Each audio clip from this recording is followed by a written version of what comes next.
thank you so much for watching.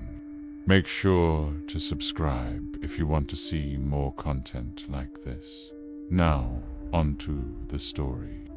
There was an old antique shop that wasn't even on any maps. Most people in town didn't know it existed, let alone its location. And honestly, it didn't really look like a place of business. It was more of a crooked shack that sat off a forgotten road and was half swallowed by vines and shadow. But one day, a man found himself walking past. His name was Michael. He didn't have any particular reason for going there. He just felt compelled to turn down that dark road and see where it would lead. He wasn't expecting to find anything, but then he spotted something in the window of that shack. It was a mirror. It was tall and ornate, silver-framed with designs of twisting vines and snarling wolves. At the center of it all, a crest that resembled a pair of eyes peering out from behind a wall. But the thing about the mirror was that it was cracked, badly cracked. The glass seemed almost shattered, put back together with some kind of glue. And yet it still reflected what was in front of it. And then something strange happened. Michael noticed that whatever he did, his reflection didn't do. Like when he tapped the glass, his reflection didn't tap back. When he moved his hand in front of his face, blocking the mirror, his reflection remained unaffected. As if there was a delay, a moment's hesitation between his action and its reaction. Put it was subtle, not something he could have sworn he experienced if pressed to explain it. But he saw it nonetheless. Then he looked closer at the mirror itself and that S, when he realized how many pieces it was made up of. Thousands of tiny cracks, spider-webbed out from the center of the glass, radiating outwards towards the frame. They were so fine that most of them weren't visible unless light hit them just right. And yet somehow the image within remained clear. It was as if the mirror remembered everything it had ever seen. He turned to leave, suddenly feeling unsettled. But the man inside the shop appeared to be beckoning him closer. Michael hesitated, unsure why he wanted to go any deeper into this. He wasn't sure why he felt so strongly about leaving, but he did. So he continued on. The sound of wind chimes tinkled faintly from somewhere within the darkness. Then came the smell of dust and decay. He moved aside a hanging sheet to reveal a bell above a door. Pulling it open, inside was a cluttered room filled with shelves upon shelves of knickknacks and bric-a-brac. The owner of the shop stood behind the counter, old and hunched over with a beard like tangled string. He shuffled closer. "So you finally made it," he rasped. His voice sounded ancient and worn like the floorboards beneath Michael's feet. "I knew you would come here for the mirror." Michael frowned. "How?" The man smiled, revealing yellowed teeth. "It's drawn to you. And you, my boy, are drawn to it." He gestured vaguely to the mirror. Then his smile widened, becoming almost feral. "Do you know why?" Michael shook his head, confused. "Why what?" "Because," the old man said, leaning closer, his breath smelling of mildew. "It remembers." With that cryptic warning, the old man slid the mirror off the shelf and onto the counter. It wasn't on any display or hanging on the wall. It was as though he had been hiding it, and now he was offering it out to Michael, unsure what else to say or do. Michael took the mirror. It was surprisingly heavy, like it was filled with lead, or something dense and dark. The old man continued staring at it as Michael carried it out of the store. All he heard was the rustle of fabric and the man's raspy chuckle. Then he was outside again, sunlight hitting him warmly on his face. He looked down at the mirror. Still no discernible response from his reflection. He knocked on the glass. This time his reflection knocked back, but it wasn't in sync. There was a delay of a few seconds before his reflection mimicked his movement. Carrying the mirror, he walked away from the shack, which now seemed even more dilapidated from this angle.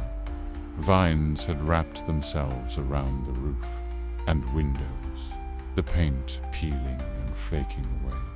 He walked until the trees opened up again, revealing the road he had been traveling along.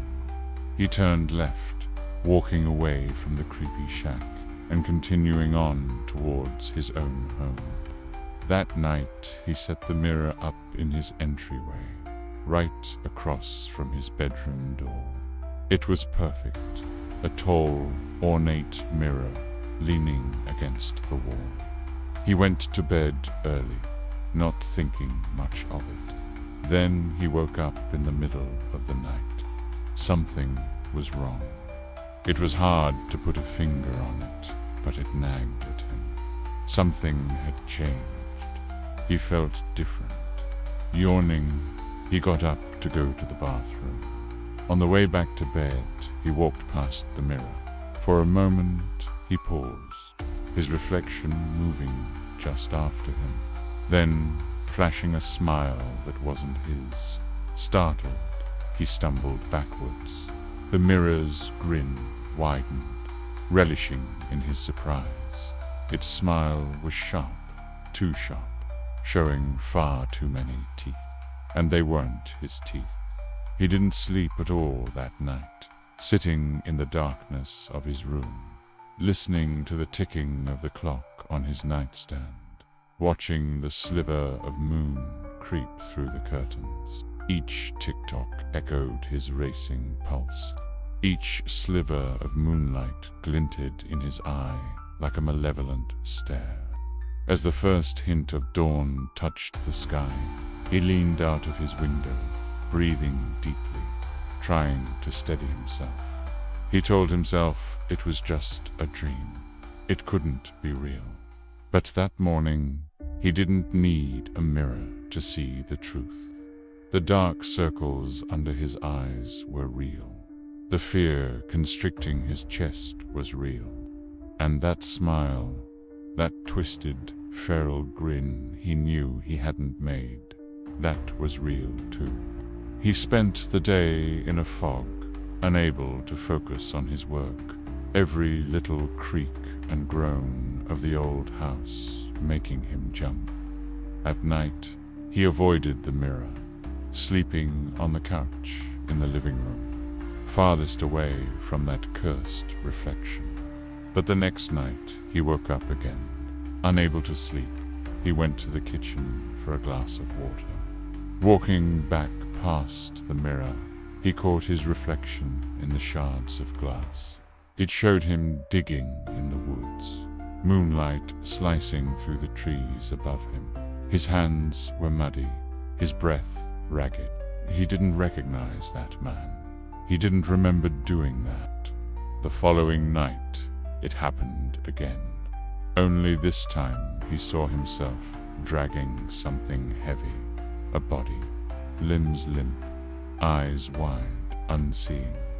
His reflection screamed, the sound echoing in his own ears, and he woke up with a gasp, dirt under his fingernails.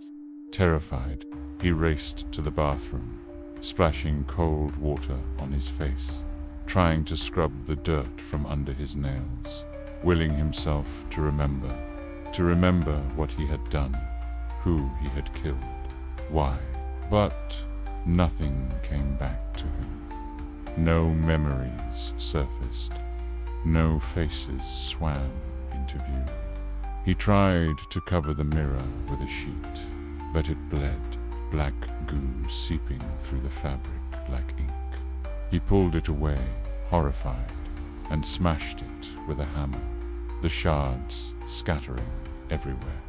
But it reformed whole again, except now it shimmered with a faint, oily sheen. Then it spoke, its voice a sibilant whisper. You buried me. Days turned into weeks, and the mirror became his obsession, his torment. He couldn't leave the house. He didn't answer the phone. His friends and family worried, knocking on his door, calling his name, but he didn't respond. He was trapped, held captive by the mirror, by what it showed him, by what it wouldn't let him forget. One night, the reflection stepped out of the mirror. It didn't crawl, it didn't glitch. It just walked forward, calm, smiling, familiar. He wanted to scream, to run, but his legs didn't move. The mirror pulled him in. Now the hallway is quiet. The mirror stands untouched, leaning against the wall, reflecting nothing, remembering everything. And the man, some say he's trapped inside, forever pounding the glass with his fists.